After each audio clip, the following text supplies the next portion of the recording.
On ne peut pas travailler sur la pièce Antigone sans travailler sur le mythe d'Antigone.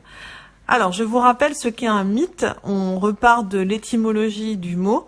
Donc, le mot mythe est formé à partir du mot grec moutos, qui signifie parole ou parole non rationnelle, puis discours et ensuite fiction, passé dans le bas latin, qui signifie alors fable, mythe. Donc, d'après son étymologie, le mot signifie récit fabuleux, récit inventé, récit mensonger. Le mot apparaît en français en 1840. Si l'on définit le mythe, c'est donc une légende orale qui appartient à un fond si ancien que l'on ne peut en fixer l'origine. En Grèce, où le mot apparaît, on vient de le voir grâce à l'étymologie, le mythe relate des histoires de dieux ou de héros rassemblés sous le nom de mythologie. Je vous laisse découvrir l'arbre généalogique d'Antigone. Nous voyons que au sommet, nous avons deux éléments qui sont Cadmos et Harmonie. Cadmos et Harmonie vont donner naissance à 3 enfants, Polydore, Agavée, Échion, Séménée de Zeus, qui eux-mêmes vont avoir des descendants. Ce qui nous intéresse est en bas de l'arbre généalogique, c'est Antigone, et l'on découvre qu'Antigone est en fait la sœur de Polynice et Théocle, et également d'Ismène. Si vous observez toujours cet arbre généalogique et que vous restez focalisé sur le personnage d'Antigone, si vous remontez donc dans cet arbre généalogique, vous allez voir que la particularité, c'est que le père d'Antigone, donc Oedipe, s'est marié avec Jocaste, donc qui est la mère d'Antigone, mais Jocaste est également la grand-mère d'Antigone, vu que Jocaste était elle, mariée à Laios. Il faut donc que l'on reprenne un peu les histoires liées à cette famille des Labdacides pour comprendre d'où vient Antigone et qui elle est. Commençons par Oedipe, qui est donc le père d'Antigone. Oedipe est donc un héros de la mythologie grecque. Il fait partie de cette famille que l'on appelle les Labdacides, c'est-à-dire les Labdacides sont les rois légendaires de la ville de Thèbes. Oedipe est lui-même le fils de Laios et de Jocaste, et on connaît Oedipe principalement parce qu'il a réussi à résoudre l'énigme du Sphinx, dont on parlera après, et puis il s'est involontairement rendu coupable de parricide, il a tué son père, et d'inceste, il a couché avec sa mère. Chez les Labdacides, intéressons-nous à Laios, donc Laios qui est le père d'Oedipe.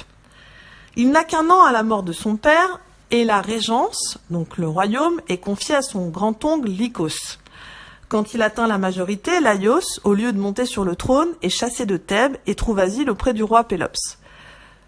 Le roi Pélops lui confie son fils, Chrysippe, en lui demandant de lui apprendre l'art de conduire un char. Laios s'éprend de ce jeune élève, il l'enlève pendant une course de char et le viole. Accablé de honte, Chrysippe se serait pendu. Une autre version raconte encore que Chrysippe aurait été assassiné par ses demi-frères à la demande de leur mère. Ensuite, après cette histoire, Pélops appelle sur Laios la malédiction d'Apollon. Apollon, dieu grec des arts, du chant, de la musique, de la beauté masculine, de la poésie et de la lumière. Mais poursuivons l'histoire.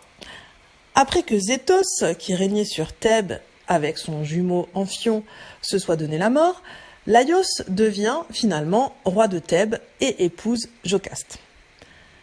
Intervient alors un oracle, l'oracle de Delphes, qui avertit Laios que s'il venait à avoir un garçon avec Jocaste, celui-ci le tuera, donc cet enfant tuera son père et il épousera sa mère.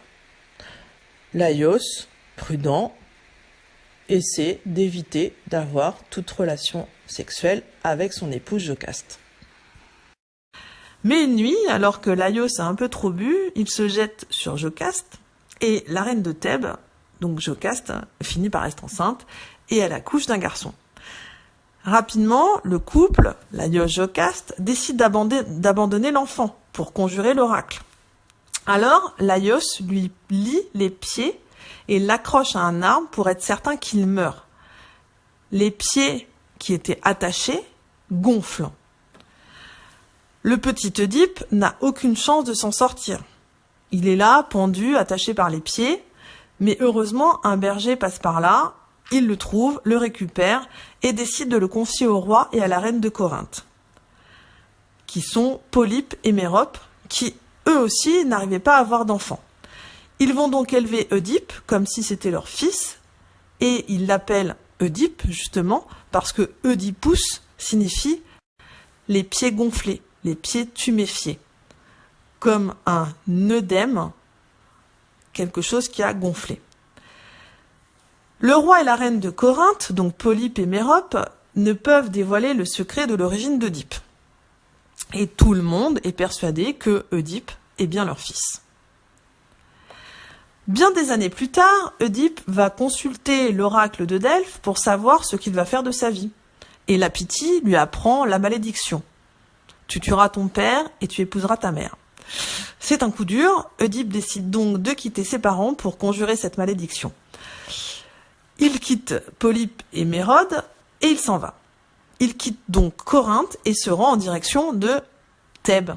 Et oui, il n'y a pas de hasard, il retourne sur les traces de sa ville natale. En chemin, il croise un convoi, la carriole écrase le pied d'Oedipe et ça tourne rapidement au vinaigre puisque Oedipe va se battre avec l'un des hommes de la carriole. Sans le savoir, Oedipe va tuer un homme, cet homme c'est son père, et reprendre ensuite sa route pour Thèbes.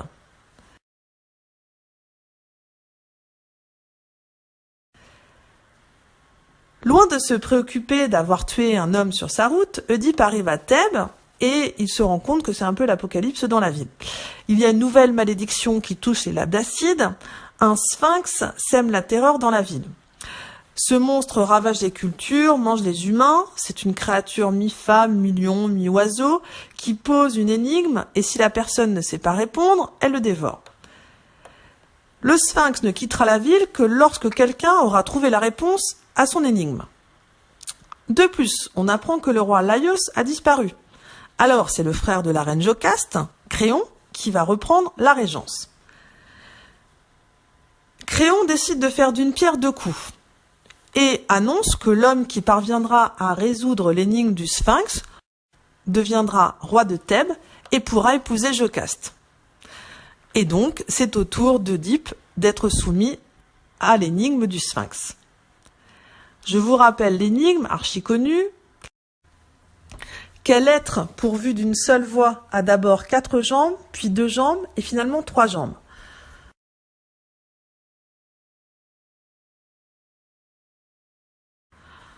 Oedipe répond fièrement l'homme, car dans sa prime enfance, il se traîne sur les pieds et les mains. À l'âge adulte, il se tient debout sur ses 2 jambes et durant la vieillesse, il s'aide d'un bâton pour marcher. Le sphinx a perdu, Oedipe a gagné, le sphinx se jette de son rocher et meurt. Et de son côté, Oedipe devient roi de Thèbes et il peut épouser Jocaste, sans savoir que c'est sa mère.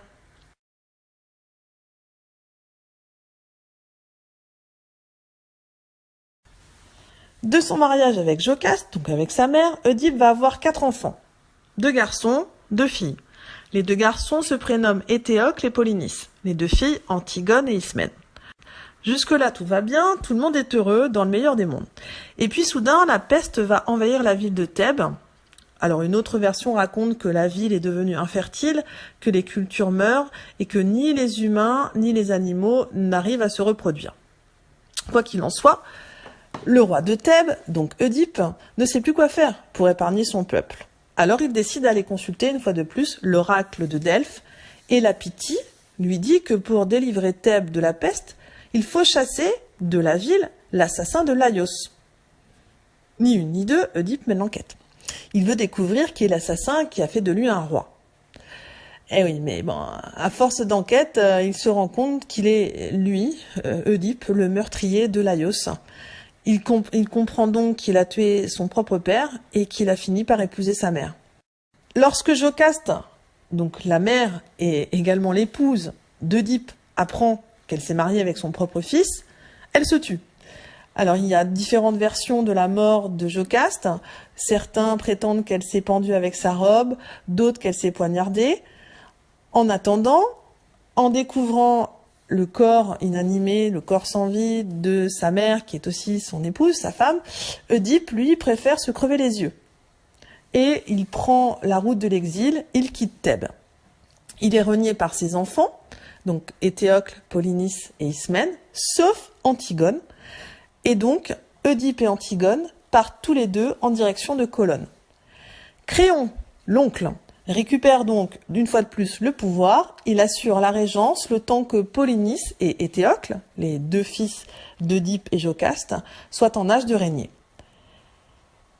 Pendant ce temps, donc durant l'exil d'Oedipe, les deux garçons d'Oedipe et Jocaste, Polynice et Éthéocle, se battent pour le pouvoir.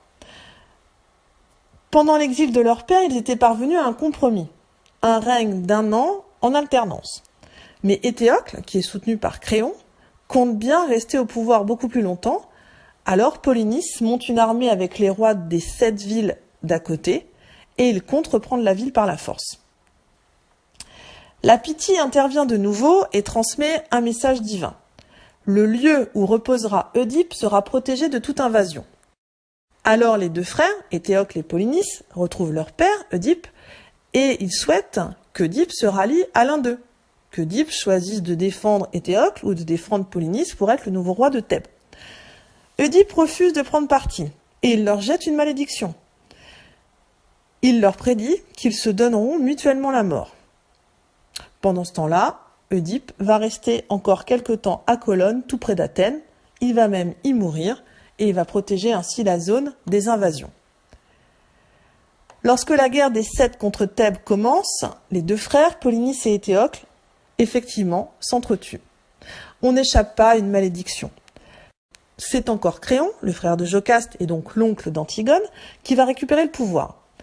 Mais il n'a pas du tout apprécié la trahison de Polynice. Et il refuse de lui donner une sépulture digne de ce nom. Donc il refuse de l'enterrer. Alors qu'au contraire, il va accorder ce privilège à Éthéocle, qui lui pourra être enterré. Antigone, de retour après la mort de son père, refuse catégoriquement le sort qui a été réservé à Polynice. Et elle va aller l'enterrer secrètement. Il faut savoir qu'en Grèce, ne pas avoir de sépulture signifie une errance éternelle de l'âme et une absence de repos de cette âme. Créon décide de condamner Antigone pour son acte, donc elle est allée enterrer son frère Polynice secrètement, mais il a quand même mis en place, Créon, une loi qui disait que toute personne qui toucherait au corps de Polynice serait immédiatement exécutée. Créon est donc bien obligé de faire régner la loi. Antigone est enterrée vivante dans le tombeau familial. Elle pourrait mourir, mais elle décide d'achever encore plus rapidement ses souffrances et elle se pend. Quelques minutes après, Aimon, son fiancé, qui est également le fils de Créon, découvre le corps sans vie d'Antigone, qu'il venait pour la sauver, et Aimon, fou de douleur, en apprenant la mort d'Aimon, le fils d'Eurydice et de Créon. Eurydice, la femme de Créon, se suicide. Et Créon, quant à lui, est complètement anéanti et il fait pareil, il se suicide. Au final, il ne reste plus personne, donc la malédiction est achevée.